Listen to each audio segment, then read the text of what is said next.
programa de hoje, o homem que representa a lei em todos os sentidos. O Instituto do Cumprimento de Pena Integral para Criminosos. O eterno capitão da rota, o secretário de Segurança Pública de São Paulo, o terror dos meliantes. O grande problema do nosso país, da nossa legislação, não é o Código Penal. É sim o não cumprimento depois que o criminoso é condenado. O deputado federal, Guilherme Derriti. Fala, Derriti. Olha! Como é que você tá? Bom, Emílio, prazer estar aqui com vocês de novo. Infelizmente, nessa situação triste que o Brasil vive, né? Mas fiquei feliz com a entrevista do vice-prefeito. E sabendo que aos poucos a situação lá, mesmo passando ainda por uma grande dificuldade, as coisas já caminham com um planejamento e que em breve aí os nossos irmãos do Rio Grande do Sul estarão melhores. Tem gente aqui que fica bravo aqui, fica falando, vai passar Pix para prefeito, passar Pix para não sei o quê. Tem muita gente que tem muita gente que acha que esse dinheiro vai cair na corrupção. Mas tem gente séria também na política, né, Derrida? A gente também não pode generalizar, acreditar. Eu acho que sendo pelos canais oficiais que estão sendo divulgados, eu acho que quem pode ajudar, deve ajudar. E no nosso caso aqui em São Paulo, desde o início, né, desde o primeiro dia, o governador Tarcísio me ligou e a gente conversou sobre enviar efetivo nosso para lá. Então, nós somos o primeiro estado a enviar efetivo para o Rio Grande do Sul. De imediato foi um avião nosso da Polícia Militar, um King Air, com 7 oficiais do Corpo de Bombeiros precursores para saber das principais demandas. E via terrestre foram 9 viaturas, 8 embarcações do Corpo de Bombeiros também. Na sequência, um helicóptero, o Águia 12, que é um B3, um esquilo novo, né, que já ajudou em vários salvamentos. Logo depois, 2 ou 3 dias depois, mais 2 aeronaves foram deslocadas para lá. Então nós estamos com efetivo de mais de 50 militares, médicos, enfermeiros, cães farejadores do Corpo de Bombeiros. Já realizamos o salvamento de mais de 1.022 vítimas. Aliás, hoje, uma coisa que 2 salvamentos me emocionaram muito. Uma criança de 4 meses que saiu da cidade de Santa Maria e foi para Porto Alegre, no Instituto de... É uma criança que tem deficiência de cardiopatia, foi levada pelo nosso Águia 33, que é uma aeronave, um Airbus, adquirido especificamente para transporte aeromédico. Então ele é todo preparado, vai com a maca, ele abre na parte traseira da aeronave, então a maca vai deitada, o médico, o enfermeiro, o piloto e o copiloto consegue fazer essa remoção com qualidade. E hoje, um menino de 10 anos que faz tratamento oncológico também, foi transportado de São Leopoldo para Porto Alegre para que o tratamento dele não fosse interrompido. Então, os nossos militares, agentes da Defesa Civil também de São Paulo, bombeiros e pilotos do Águia, tripulantes, estão lá desde o segundo dia da tragédia. Então a gente pode, de maneira... até pela expertise que São Paulo já passou por algumas tragédias também, né? A gente está podendo colaborar de maneira eficaz. No começo do governo aqui, né? Vocês passaram por isso aqui em São Sebastião. São Sebastião. E é importante falar, eu vi a fala do vice-prefeito sobre coordenação. O Bombeiro de São Paulo, ele adotou desde o final dos anos 90, início dos anos 2000, um método que foi originado lá dos Estados Unidos, né? Sistema de comando de incidentes. Por conta dos incêndios florestais na Califórnia, os Estados Unidos eles montaram as task forces e toda vez que tem a época de incêndios, eles fazem o mesmo padrão de treinamento, se reuniam, né, para combater esses incêndios florestais. Nesse contexto, o bombeiro criou aqui o SICOI, né, que é o Sistema de Comando de Incidentes e Emergências, e aí pôde realizar e incorporar essa doutrina de gerenciamento de crises de incidentes. Então, o Major Barufaldi está coordenando lá e comandando as tropas do Corpo de Bombeiros, e os nossos bombeiros estão trabalhando lá com autonomia, isso é importante, né? E ajudando no salvamento aí de mais de 1.000 vítimas. Porque isso aí, né? Essas enchentes a gente vê, e viu aqui também no litoral, isso aí seria evitado se não acontecesse isso. Aqui em São Paulo tem um Jardim Pantanal aqui, ó, que sempre alaga. Sim. Aquilo não era para ninguém morar ali. Só que o que acontece? O cara começa, monta uma casa, aí aparece o político, vai lá, puxa uma rua, vamos dar luz para você, dei o voto para mim e tal, não sei o quê. Exato. Aí você cria aquela região que sempre vai ter aquela... Como é que se resolve isso depois que o cara já está nessa região? Porque é muito caso de toda essa enchente que a gente vê, né, Deite? Uma ocupação desordenada, né? Acho que como que o governador Tarcísio conseguiu sanar esse problema em São Sebastião foi justamente fazendo a desapropriação em locais de alto risco, que as chuvas elas vão acontecer ano após ano, em determinados períodos, e aí criando habitação segura para essa população mais vulnerável em locais que não tem essa instabilidade, essa insegurança. Tudo gira em torno do planejamento. Mas lá já não tem mais isso? Tiraram os... Eu vi ele com uma escola, uma puta escola legal. Você viu essa escola? Espetacular. Eu vi eu não sei, essas coisas que vem na internet. Sim. Isso é lá, né? Foi uma das escolas que foi afetada pelo deslizamento de terra, teve as aulas paralisadas, daí fez parte tanto do programa habitacional quanto a entrega dessa nova escola com equipamentos novos, enfim. Eu acho que o governador soube dar uma grande resposta após o incidente e a gente espera que o Rio Grande do Sul também faça isso, claro, numa proporção muito maior deles lá, um desafio muito maior. 330 municípios de calamidade pública. Absurdo. É um absurdo, né? É uma loucura. Inclusive eu vi um trecho falando, né, ao mesmo tempo que nós temos pessoas idealistas indo lá ajudar, alguns efetuando saques. Amanhã nós estamos enviando 50 policiais militares do policiamento ambiental aqui de São Paulo, 12 embarcações, 9 viaturas leves, 2 viaturas pesadas, para poder colocar os policiais ambientais também com embarcações para evitar, mas fazer uma parte mais de segurança, também salvamento em pessoas que eventualmente estejam ilhadas, mas com esse resgate, mas com esse viés também de evitar que em áreas onde estejam acontecendo esses saques aí, as pessoas possam ter segurança que a pessoa teve que sair de casa por uma questão de vida, de sobrevida, e aí ter a sua residência saqueada é um absurdo. Posso fazer o break do Dedê? Por favor. Pra você, hein, Dedê? É isso aí? Põe o Pix aí, lá de Porto Alegre, pra ajudar lá. Se você puder ajudar, ó, tá aí, ó. Pra quem tá acompanhando a gente, ajude lá. A gente conversou com o vice-prefeito, o Derrit tá aqui com a gente. Já vamos falar da segurança também. Vamos falar da saidinha, né? Vamos. Temos que falar da saidinha. Temos. Sim. Essa semana é decisiva para nós. Então faz o break, Reginaldinho. Olha aí, ó. Bom. Que tem pergunta? Eu tenho. O Derrit, acompanha o Derrit no Instagram. O que o Derrit publicou no Instagram que eu não sei? O Derrit, ele publica a apreensão de drogas, toda essa questão. Não, esse último, diz que é bonito. O último acho que é do Rio Grande do Sul. Põe aí. Foi o resgate aeromédico dessa... põe aí, tem como pôr? Pode pôr? Põe na tela. Põe na tela. Verdadeiros heróis. O Derrit aí. Eles o transporte do garoto Derrit. de 10 anos, né? Isso é emocionante demais. O cara que se emociona com isso aí não é um ser humano. Cadê o... É aí? Ele está sendo levado, transportado... esse que você contou agora. Está sendo transportado de uma cidade que não tinha o suporte, o hospital foi afetado, né, pelas enchentes, está sendo levado para Porto Alegre para que ele continue o tratamento oncológico dele. Esse helicóptero... Esse é o Águia 33. Esse Águia, ele é especializado em transporte aeromédico, por isso que a maca vai ali deitado, o paciente vai deitado, a pessoa que está sendo socorrida, e ele é um biturbina, voa instrumento, então em condições em que o tempo não são tão favoráveis, onde o esquilo teria mais dificuldade, ele voa instrumento e está é capaz lá. De transportar. Está ajudando lá. As nossas 3 melhores aeronaves estão lá em Porto Alegre, aliás, lá no Rio Grande do Sul, ajudando no desastre, sem comprometer o trabalho nós temos 31... E você entrou nessa, né? A polícia militar, ela tem esse espírito, né? Porque tem os bombeiros, né? Tem essa ajuda humanitária, né? Isso faz parte do esquema, né, o Derrit? E nesse momento, acho que é um momento de união. Até é importante a gente falar sobre uma campanha de arrecadação que as polícias estão fazendo.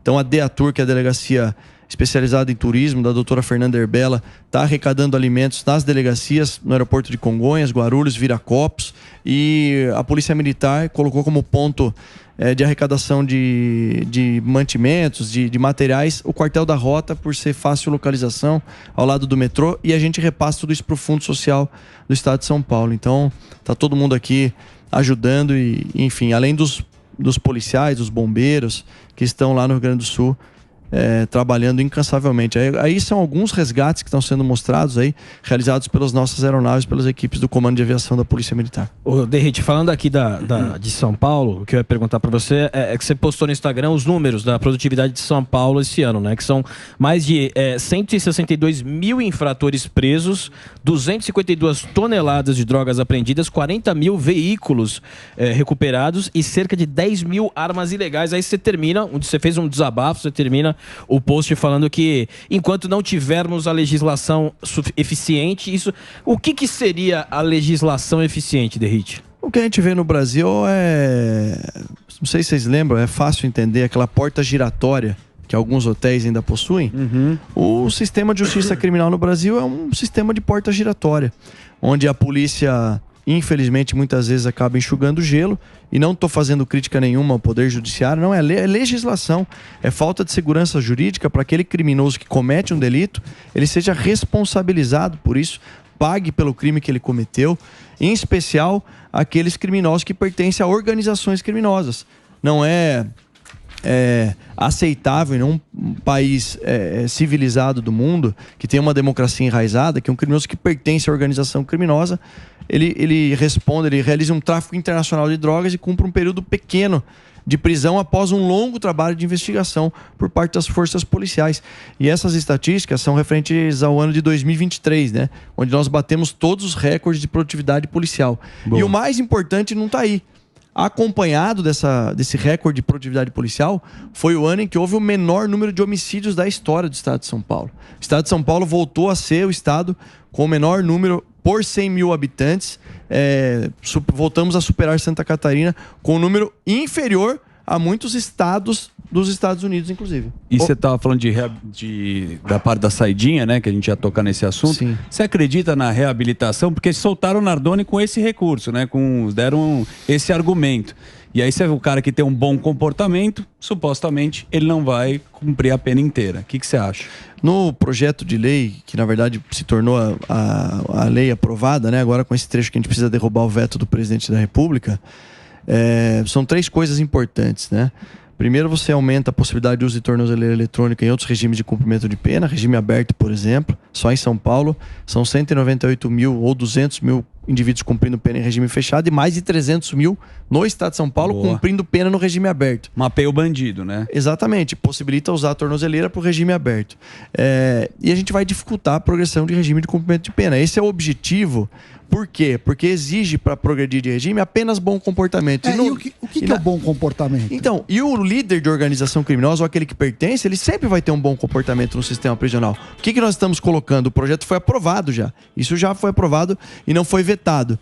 Exige o retorno obrigatório do exame criminológico para a progressão de regime. O que é isso? Vai ter uma equipe multidisciplinar com a presença de um psicólogo que vai avaliar se ele tem ou não a possibilidade de novamente delinquir. Isso é importante. Por quê? Porque ele vai apontar, olha, esse cara aí não tem recuperação, então ele não tem direito a progredir de regime, ou seja, não pode passar do regime fechado para o semiaberto, do semiaberto para o fechado. Secretário, lá atrás não deram muita força e muito valor para a criação de uma facção criminosa e a gente viu o que virou. Muito se diz do racha e o surgimento do PCP, que é o primeiro comando paulista e tal, uma nova facção. A inteligência da polícia já está conectada, já está com a anteninha ligada sobre isso? O que a inteligência pode falar sobre o surgimento de uma nova facção aqui em São Paulo? Não, Fuzil, a gente pode falar muito pouco, porque são informações ainda preliminares, né? Mas o que existe mesmo é que as lideranças do PCC, eles estão em litígio, se assim a gente pode colocar aqui, por conta da grande asfixia financeira que a gente vem realizando. O trabalho da polícia, né? Algumas matérias até foram veiculadas dizendo que o preço da maconha prensada está subindo muito pela falta de demanda, né? Ô Sami, aula de economia, né? O Zuzu tá bravo. Eu vou comprar direto. O Playboy é maconheiro. Tá revoltado. Eu compro direto os Playboy maconheiro aqui da Vila Madalena. O Emílio tem mais barata lá. Ele traz da Califórnia. O Emílio, quando a mulher vai pra Suíça, ela traz 1 quilo. Tá bom tô ligado. Mas esse Tô ligado, racha, viu, Derrite? Esse racha entre eles é fruto do trabalho nosso aí, da Polícia Civil, da Polícia Militar, do duro golpe aí, enfrentamento real que nós estamos fazendo aqui no combate ao crime organizado. Várias lideranças foram presas, importantes lideranças que realizavam a lavagem do dinheiro do tráfico internacional, exemplo da Karen, que foi presa e num trabalho muito bacana do DENTER 6, né, da Polícia Civil, e assim a gente vai continuar. Algumas operações foram realizadas em parceria com o Ministério Público, a última foi sobre o transporte municipal aqui, envolvendo lavagem do dinheiro do PCC, e assim a gente vai continuar. E o que depender da gente é que eles tenham, que eles se sintam realmente desestabilizados, porque a gente quer devolver a paz do Estado de São Paulo. Ô, Derrite, uma questão que eu queria levantar aqui, não sei se já falou em algum lugar a respeito, que é sobre a prisão do motorista do Porsche que acabou tirando a vida do motorista de Uber. E a pergunta que muita gente tem feito é por que os policiais não fizeram o bafômetro, deixaram ele ir embora? Não, ali foi importantíssima essa pergunta, Morgado. Por quê? Porque houve uma falha procedimental dos policiais militares, uma sindicância foi instaurada para apurar a conduta dos policiais. Na análise das câmeras corporais dos policiais, o que restou nessa sindicância, aparentemente, pelo que eu conversei com o comando da PM, é que os policiais que começam a veicular, não, será que porque o cara tinha dinheiro, houve corrupção? Não houve nenhum tipo de... A câmera tem áudio também. Tem, mostra. E, na verdade, foi uma falha dos policiais, uma policial nova, até que acreditou que a mãe do indivíduo lá, do assassino da Porsche, conduziria ele até o distrito policial, porque ia levar ele para um médico específico. Isso não poderia ter acontecido. Houve uma falha da parte dela, que vai ser apurada. Né? Playboy, né? Mamãe foi ajudar? A mamãe foi lá? Os policiais acreditaram inocentemente que a mãe realmente levaria ele para o médico e depois levaria até o distrito policial. Tava com dor de cabeça. Onde a mãe estava... Né? Não, já foi preso. Foi entregue. Ele se apresentou ontem. O trabalho da Polícia Civil em todo momento foi no sentido de solicitar a prisão dele. Por 2 vezes a prisão foi negada. Na 3ª vez a Justiça acatou o pedido de prisão do delegado de polícia que conduziu esse inquérito policial. Agora...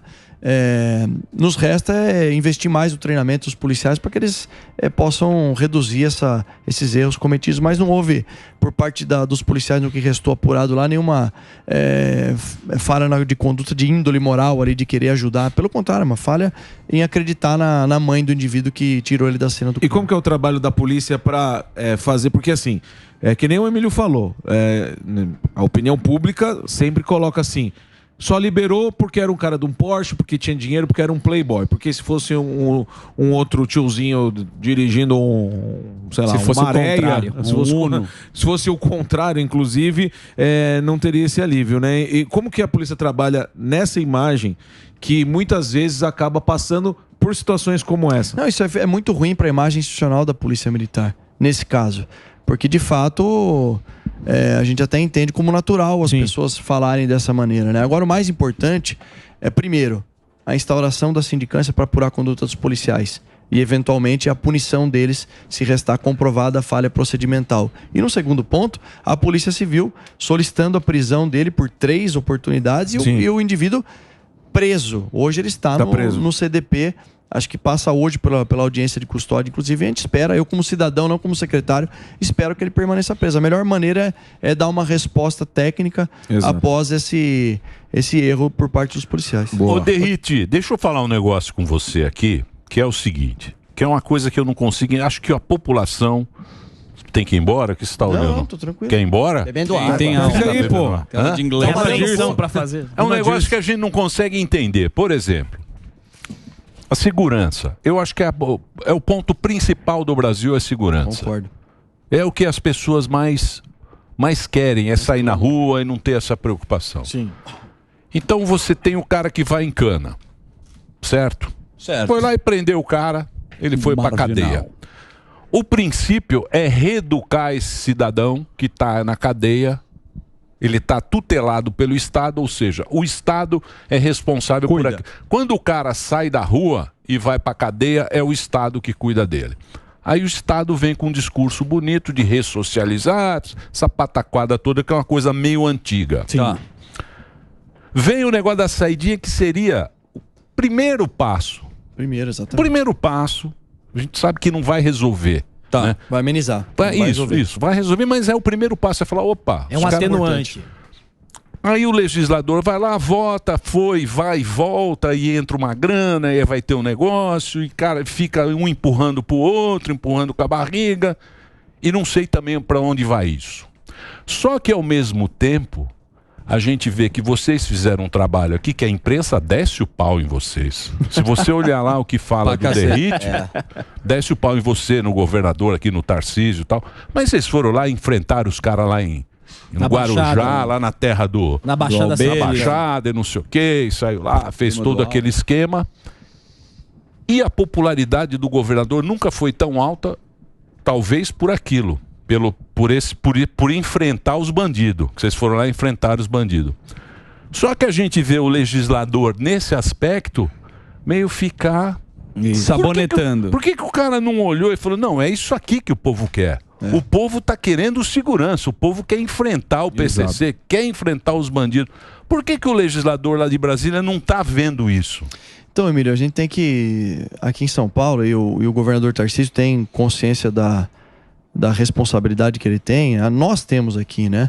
Nós fizemos reuniões com o presidente da Câmara e presidente do Senado, levando uma proposta que começou com São Paulo, Paraná, Santa Catarina, Rio Grande do Sul, Mato Grosso do Sul, no Sul-MASP, de uma série de alterações legislativas que seriam fundamentais para a reforma do sistema de justiça criminal ou reforma do sistema de segurança pública no Brasil. Nós já tivemos a reunião com esses presidentes e, infelizmente, o legislativo ele não tem a velocidade necessária que a população espera. Mas, assim, eu vejo com bons olhos que nós estamos caminhando para isso, para que haja, de fato, uma série de alterações legislativas pelo protagonismo que o governador Tarcísio está colocando e pela importância que ele está colocando junto conosco à frente desse projeto, de uma série de mudanças após a saída temporária, de uma série de mudanças que podem acontecer ainda nessa legislatura, mesmo com o governo federal tendo um posicionamento mais romântico quando se fala no combate ao crime e um posicionamento ideológico mais voltado para essa parte de ressocialização. E nós entendemos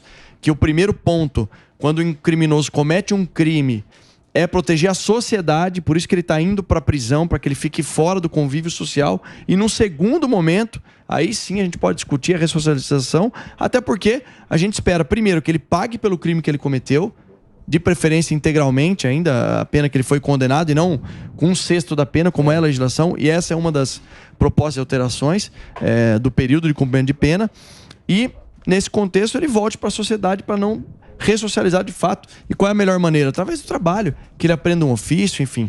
Mas eu vejo que, de fato, o legislativo não acompanha a necessidade da população nessa área da segurança pública, mas nós assumimos esse papel aí dessa articulação com o Congresso, até porque eu pertenço à Câmara dos Deputados. Né? Você voltou lá, né? Não, eu voltei só para relatar a saidinha e no dia seguinte já estava aqui. Mas eu mantenho uma conexão. Amanhã tem reunião de secretários de Segurança Pública de todo o Brasil em Brasília. Eu vou passar na Câmara de novo. O que vai dar essa saidinha? Eu acho que a gente vai derrubar o veto. Estou bem otimista com relação a isso, até porque o deputado vai ter que colocar a digital dele lá na hora de votar, né? Então sai saber quem é quem. Exatamente.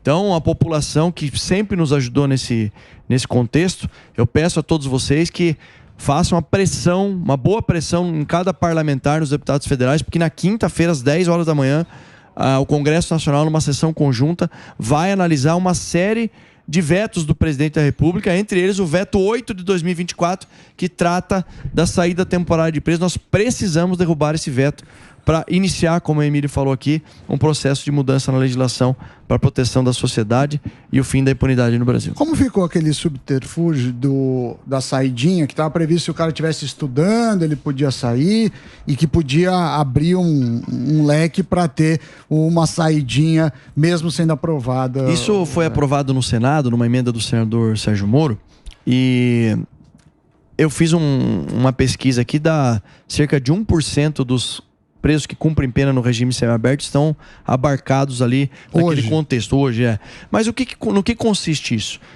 A liberação da saidinha, ela vai acabar, só vai ter uma saída para quem vai fazer um curso profissionalizante ou ensino superior.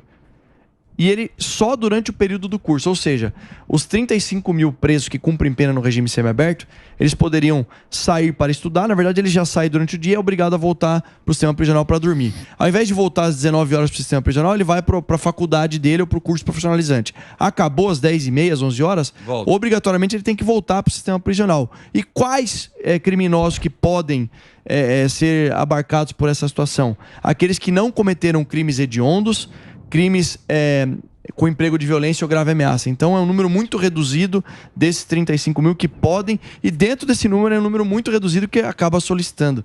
Então a gente entendeu que até é uma ferramenta aí que pode ajudar o cara a procurar a se especializar, a estudar, e que ele volte para a sociedade numa condição melhor que ele entrou.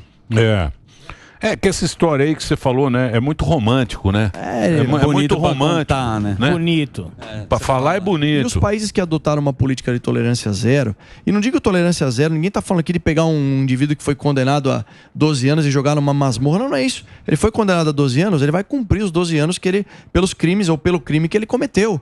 E ninguém tá falando aqui em um tratamento da época medieval. Tortura, não é nada Mas o que acontece aqui é o absurdo do indivíduo lá que matou a própria filha e tá no convívio social. É isso que não pode acontecer, não deve acontecer, e a sociedade não aceita e nem deve aceitar. E a mãe da menina, como fica?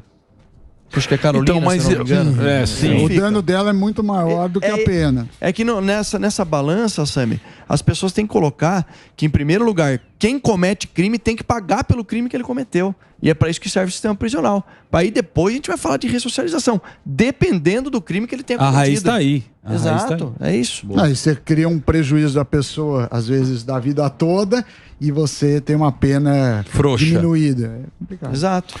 Porque o discurso parece que só o coitado que vai preso, né? Mas não parece é que só assim, o coitado que vai preso e realmente quem é vítima mesmo do bandido nem aparece foi nessa assassinado, história, que o cara perdeu. O cerne da questão, a gente os caras te enchem muito saco, Derrite? Na rua? Caras? Na imprensa e tal. Na imprensa não vem com essa risadinha. Não, pra cacete. É sério. Tiram muito do contexto as falas do... Tem uma nota maravilhosa aí. Mas assim, eu, sinceramente, eu tô acostumado já, enfim. Agora, na rua, o que é legal é a população que reconhece o trabalho. E o pessoal da imprensa, acho que talvez não tenha percebido isso, ou finge que não enxerga, mas quanto mais eles... batem. Você acha que essa turma... Não é que, assim, a população quer ver uma polícia forte, claro, legalista, agindo dentro dos limites da lei, mas que tenha coragem de encarar o crime organizado. Eu não vou fingir que o PCC não existe. Infelizmente, o PCC nasceu e cresceu aqui no estado de São Paulo e hoje está presente em vários países do mundo. Nós estamos falando de droga, que é o segundo maior porto exportador de cocaína do mundo, é o Porto de Santos. Então, mas ficaram, sei lá, 20, 30 anos empurrando com a barriga. Exato. Por isso que fazendo cresceu. acordos. Esse que é o negócio, né? Porque a bandidagem ela vai tomando conta, né? Vai tomando conta, vai dominando o negócio. O único acordo que a gente tem aqui é que é o seguinte, o criminoso que está cometendo delito vai ser preso pela polícia.